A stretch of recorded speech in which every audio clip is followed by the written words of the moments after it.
Hello, welcome to Surviving Bad. I'm your host, Peter Komendowski, and together we explore stories of survival, hope, and inspiration. Today we're joined by high school senior Sydney and her parents, Jen and Mark. They're going to share their family's struggle to make sense of Sydney's childhood. By sharing their success and what they have learned, they hope to help families faced with the challenge of a troubled youth. First, let's see what Sydney has to say. Sydney, welcome to the show. Thanks. Well, it's really about you. And you've done a great job. I've seen nothing but accolades, but it started out a little bit rough. Yeah. Do you want to start talking to us about, where you were years ago and how it sort of started and how things came to pass in your life early on? When I was in like 7th grade, I was really struggling at school, and I was struggling making friends. I was struggling keeping friends. So my parents took me to see someone who could diagnose. I don't know what those are called, okay. But they took me to see someone who could diagnose me with something. And I got a ton of tests done, and I was diagnosed with severe anxiety and depression, and I just have been struggling with it ever since. So how did that show up? Until before you went to high school, what kind of stuff would happen to you that would make you anxious and worrisome? Tests made me really anxious, and so did just talking to anyone I didn't know, making new friends, ordering food at restaurants, just everything just made me anxious. Even more than just being sort of shy? Yeah. So how did things change when you got to high school? When I got to high school, they still were pretty bad until I met one of my teachers. His name is Mr. Smith. He has been a great supporter ever since my freshman year. He was the one that recommended getting me help at Orchard Place, and he's just been there to help me ever since. So what was it like when you first got to, and you're a freshman, you're coming into a school which is scary for everybody. Yeah. What was different about what you felt was more stressful there? Were the other kids cool, or did other kids pick on you? What kind of stuff happened? Yeah. The first day of freshman year, I got made fun of a lot because all the kids knew that I wasn't like the rest of them. They knew I was different, and they didn't accept me because of that. I don't know, they just weren't very nice to me. So how did you cope? What did you do? I just kind of stayed to myself for a while, and then on September 1st, I overdosed, and I told one of my friends that I did, and he had texted my parents, and so my mom texted Mr. Smith, who she's worked with in the past, and he came to find me, and we had this talk, and then we called my mom and told her what had happened, and then I was taken to the hospital, and Mr. Smith has just kind of been there for me when I need him since. Now, what year were you in school when that happened? I think it was it was freshman year. Still freshman year. Yeah. Now, what was your social life like? Did you have a boyfriend at the time, things like that? No? No. I had a couple friends. That was about it. So it was a pretty normal upbringing, Yeah. but okay. So now after you went through that experience with the overdose, and actually let's talk about that. What did you overdose on? I took more of my anxiety and depression pills than I should have that morning. And you knew that they would be an overdose when you did it? How did you feel? I was scared. Really? Were you happy that your parents were called? Yeah. Okay. Now, after that event and after the hospital, did you go back to school again? Yeah. Okay. And how'd that go? Not very good. People knew what had happened, and they were talking, and things just got worse from there. Now, what we refer to that as stigma. So you were then stigmatized. Yeah. And people had pigeonholed you, put a certain thing on you, made it even harder for you to get along. What was your life like? What did you do to cope with that? Isolated a lot. Were your grades going okay? Not really. No. So it's pretty tough. Yeah. So what broke the back here of the problem? What finally got you into a treatment program? I started dating this boy who was 18 at the time, and he had already had a kid. And that was when my mom was like, yeah, no, this is not okay. Like, she's going downhill fast. And so about, I don't know, like 3 months later, they had called Orchard Place, and I had gotten into bed, and I was taken to Orchard Place on March 8th of 2016. And how long were you there? 4.5 months. And how did that work out? I hated it at first. I was so mad at my parents for taking me there. But in the end, it was what was needed to happen at the time. So it was called an intervention, and nobody likes an intervention. Yeah. And you were, I mean, it was probably good judgment on their part when you were hanging out with kids you shouldn't be hanging out with. But you were having trouble with the people you should be hanging out with. So you went through that and you got out of Orchard Park, and you sort of reaffirmed yourself. I saw on Facebook you did a good job. Yeah. And since then, how have you been doing? A lot better. I mean, I still have like slip-ups every now and again, but I feel better with myself. I have steady friends that actually want to be my friend. I have a family who loves me. That's fantastic. Yeah. Well, thank you for sharing this. We're going to talk to your mom and dad in the next segment, and then we'll have you back a little bit later to talk with mom and see how things are going. All right. All righty. When we return, Sydney's parents, Jen and Mark, will share a little bit about how they looked at things, you know, sharing their point of view. You don't want to miss this. See you after the break.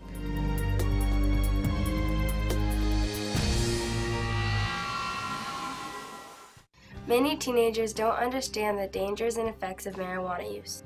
Now it's time for Just the Facts, ma'am. An IQ is a score determined from standardized tests to determine intelligence. An IQ of 100 puts the average person in the 50th percentile of intelligence. Regular marijuana use during teenage years can cause a long-term 8-point drop in IQ. A loss of 8 IQ points drops them to the 29th percentile. For more information, go to drugfreeiowa.org. My dad thinks he can fix anything, but at least once a day, we catch him doing that with our modem. Like things would magically be faster if he could just get it high enough. He doesn't get that it's our phony internet. Looks like I'm gonna have to fix this one. Siri, get me faster internet. Okay, calling Mediacom now. Drop the phony internet and get a real deal. Add Mediacom Internet 60 for just $14.99 a month for a year. Call today. Watching your sister go through withdrawal is the last thing you expect to do. You hope she gets past it, but worry she'll relapse. The story of addiction is all too familiar, but you can change it. That's 2 out of 3. If you or someone you know is in recovery from addiction, share your story with the partnership at drugfree.org, because your story can change someone else's.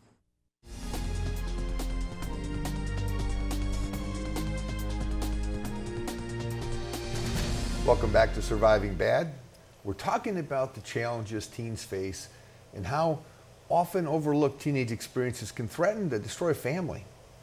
What we want to do is find out Sydney's parents' side of the story. We have Mark and Jen here. And Jen, not lost on me is the fact you were a high school principal? Yes. At the same time she's going through this. So yes. you really have a lot of views on this. Give us an idea of sort of how this sort of got into your life and how you dealt with it. It was very difficult. I was actually starting a new job when kind of the wheels fell off, so to speak. She had struggled for a really long time, but it really started to get bad towards the end of 8th grade, beginning of 9th grade. And I was starting a new job, and as a high school principal, it's kind of hard to drop everything to do what you need to do for your family, and so it was kind of a tough balance to do as far as that goes. But it was interesting as a high school principal. It was amazing to me how many other parents were battling the same exact things that Mark and I were, and so that's why we feel it's so important to do things like this and share our story, because there are so many people that are dealing with the same things and are too embarrassed to talk about it. I think that's one thing we noticed in the show about how prevalent these problems are, and I do have to acknowledge both Sydney's and your bravery for coming out and talking about it, because it is more widespread than anybody wants to believe. Yes. You know, many of us think that shyness and those problems are like a coming of age. Everybody's gone through it. And in fact, it's quite frankly possible that everybody does go through it, but it's not unscathed. Right. It's stressful for everybody. It's not an easy thing. Now, between the two of you, Mark, how did you get around to communicating these issues? You both have careers, you both have stuff going on. When you were first starting to say, what do we need to do? What kind of stuff was going through your mind? It was difficult because we tried so many different things with Sydney between the two of us. And I think we communicated pretty well. I relied on Jen a lot because she has a background in special education and deals with special needs students and those with, you know, behavior disorders and things like that. But no matter what we tried, we went to counselors, we went to different counselors, psychiatrists, different psychiatrists. We just never got her the appropriate help she needed. And that's what was probably the most humbling and difficult thing for us parents is once she had her overdose, we had to look at ourselves and say, we don't have the skill set to help her anymore. And we've really got to dig in and figure out where actually we need to take her to get her the help that she needs. And that's when we found Orchard Place, and they were an absolute savior, not only to Sydney, but to our family. Mm-hmm. The amazing thing about Orchard Place is not only did they give Sydney all the help and therapy and things she needed, but they also helped Jen and I. They taught us an entirely new way to help communicate with Sydney, the right way to communicate with Sydney. They gave us a whole new set of skills that we didn't have as parents in order to effectively help and keep her on the path that she's on now. Yeah, they had us going to parenting classes, which was, you know, that's a little humbling to go to a parenting class, and it was actually kind of funny because Mark was the only man at the parenting class, so he got to appreciate that quite a bit. This whole parenting class, and he was the only dad. Oh, you think about it. You get a license to drive a car, but they don't. The license you get married does not involve a lot of training. No. And there's zero training for having children. Now, being a principal of a school and now engaging all these parents at the same time, mm-hmm. how does that change what you did at the school with other parents? Well, I shared Sydney's story a lot, and we had kind of said to Sydney that she wasn't going to be our dirty little secret. Mm-hmm. This was what Sydney needed to do to be successful, and we were going to do whatever we could, and we were going to help her be the best person that she could be. And if this is what needed to happen, then that's what we were going to do. And so I was very open with people about the struggles that we were going through. I also, you know, people talk about the high school principal, especially when you're in a small town. And I wanted people to understand that when they were talking about Sydney and the struggles she was going through, that was a real person with real parents, with real family, that she wasn't just gossip. And they're talking about the parents too. Yes. That's right. Yes. So we were very, very open about it. Again, it's just amazing the number of parents that are battling the same things and going through the same things and trying to figure out how to do the best things they can for their children. And sometimes it's, I mean, I just had a parent call me a couple days ago who was struggling. I have been involved with her and her son for the past 3 years, and I don't have the answers, but at least it's somebody that she knows she can call and is dealing with some of the same kinds of things. So, well, thank you very much for sharing that information. We're going to take a short break. I'd like to talk about some of that process of getting involved with treatment and sort of handing the reins over to someone else to get the help you need because it was so successful for you. Yes. Yep. When we come back from the break, we'll talk more about the family's experiences, the pain, and ultimately the potential for hope. Stay with us. You don't want to miss this.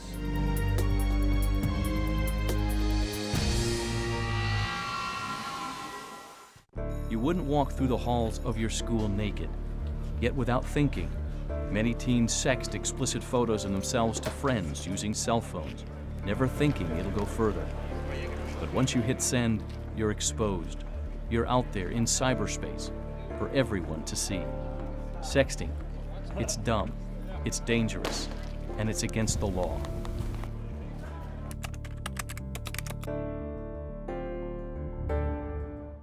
My mom thinks hashtags are something you eat with eggs. She legit has a meltdown every time her phone updates.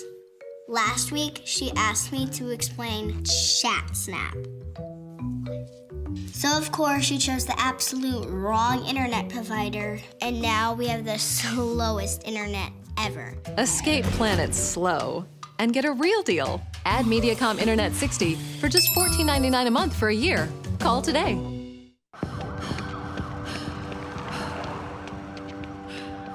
After Kylie used Coke, she stopped caring about school, friends, or who she had to steal from to get more of it. The story of addiction is all too familiar, but you can change it. Sleeping in, Dad? If you or someone you know is in recovery from addiction, share your story with the partnership at drugfree.org, because your story can change someone else's.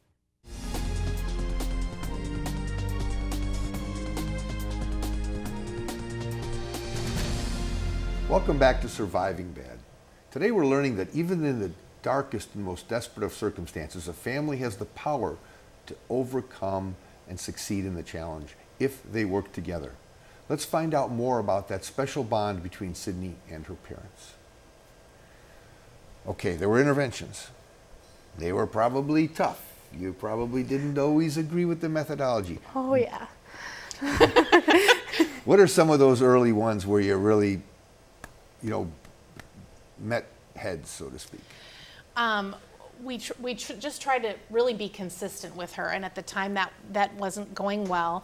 Her cell phone, if we tried in any way, shape, or form to limit her cell phone use or any of that, we would guarantee that it was going to be an awful, awful, awful night or day or weekend, or it was dangerous. Honestly, it was to the point of being dangerous when we took her phone.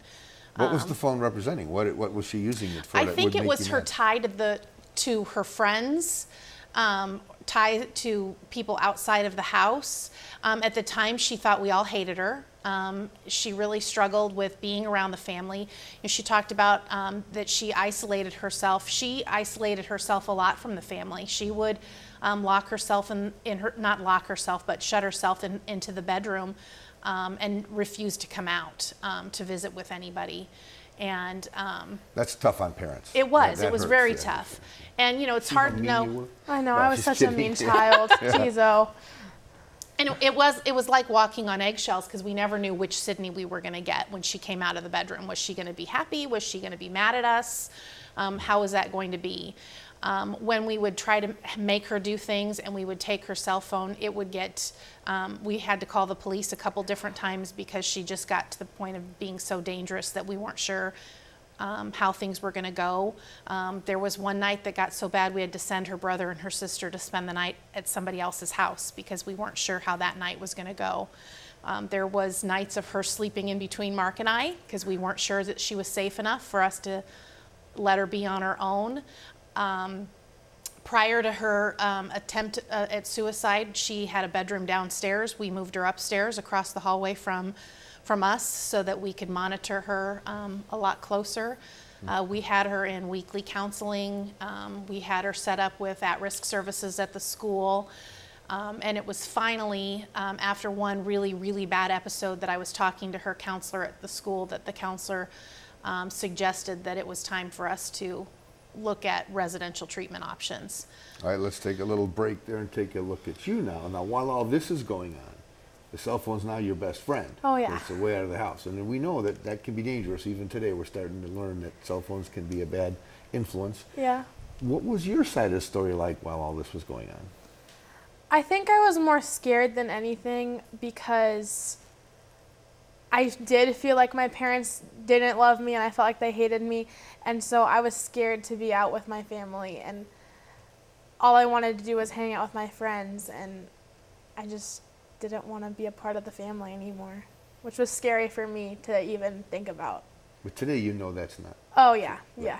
We're all good there. They're annoying, but they love me.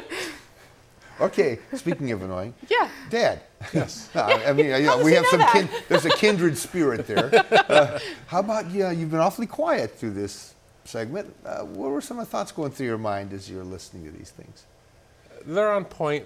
What I always go back to is the complete feeling of helplessness and hopelessness that I, and I'm sure I know and I know Jen had as a parent. We have 2 other kids, and we have not had. You have normal teenage struggles with those kids, but never to the level of the outbursts and outright violence and self-harm that we had with Sydney, and to not know what to do, and to have tried things and tried different things, and it's a very helpless feeling to watch your daughter go into this downward spiral of complete self-destruction and be completely unable to stop it, not having any idea what to do to help. That's hard. Thank you very much. I think this will be a good time to take a break. I'd like to invite you all back to maybe share some advice for other parents and other kids going through problems like this. So after the break, we'll get on that. We'll be back with our guest. They'll share some insights and advice that may help you deal with the troubling challenges teens face today. Stay tuned. You don't want to miss this.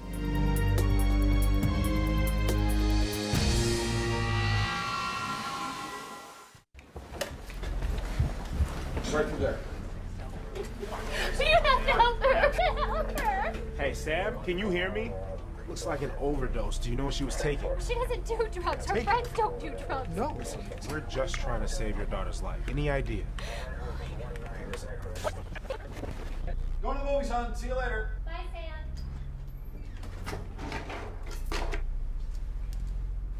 Sam. Sam, wake up. Sharing. I mean, I don't mind it when there's enough to go around. Toys with Charlie? Okay. My mint ice cream? Fine. Our slow internet with my whole family at the same time? That's pushing a man too far.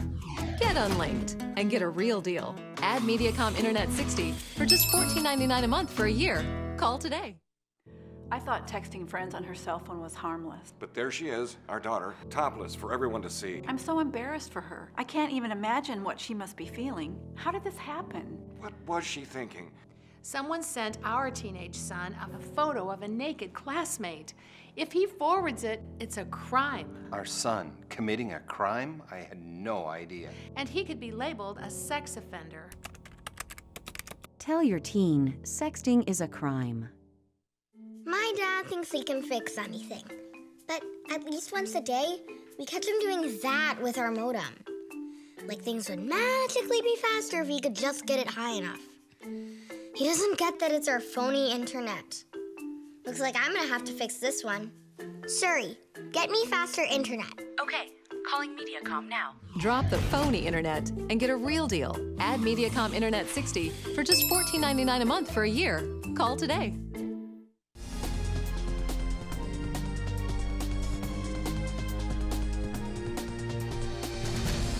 Welcome back to Surviving Bad, and my favorite segment in the show where we've invited our guests to share advice from their experiences, advice that might not only help you and your family, but might help save a life. Welcome back. Thank you. Seeing, let's start with you. Right. You're full of good ideas and advice, and you're smiling. Let's hear what you have to say. I think my biggest advice is don't be scared. Being scared is the hardest thing that you could do, because when you're scared, you feel alone, and when you feel alone, you want to be alone. And so I think that in a situation that I was in, or even worse situations, don't be scared to ask for help. Asking for help is what's going to make you feel better with yourself. But you also know that's really hard to do. Yeah, it is really hard to do. But I think even like telling your friends, like I know my best friend at the time was one of my biggest supporters. She helped me through a lot that I needed help with, and she was part of the reason that my parents found out most of it. And that's good, because that's a big difference than talking about locking yourself in your room and all this other stuff. So that's good advice. Well, parents, what do you have to share? I'll let you go first. Probably the biggest piece of advice I've got, whether it's dealing with a child with a mental health disorder or just parenting in general, is, as we were going through this, a very good friend of mine said to me, Mark, you can only parent with the information you have. And we have lived by that. We have. Tremendously since then. So my advice to parents is, if you're struggling, you've got to have information. You cannot effectively parent without information. So if you have to get in their face a little bit and get up in their business, you have to, because otherwise you're going to end up in a situation where you get the phone call that your daughter has overdosed. We weren't parenting with information at that point. We thought we were, but we weren't parenting with the information. You've got to have information to parent. And that's okay with you too? Mm-hmm. Good advice? Yeah, great advice. Okay. And Mom?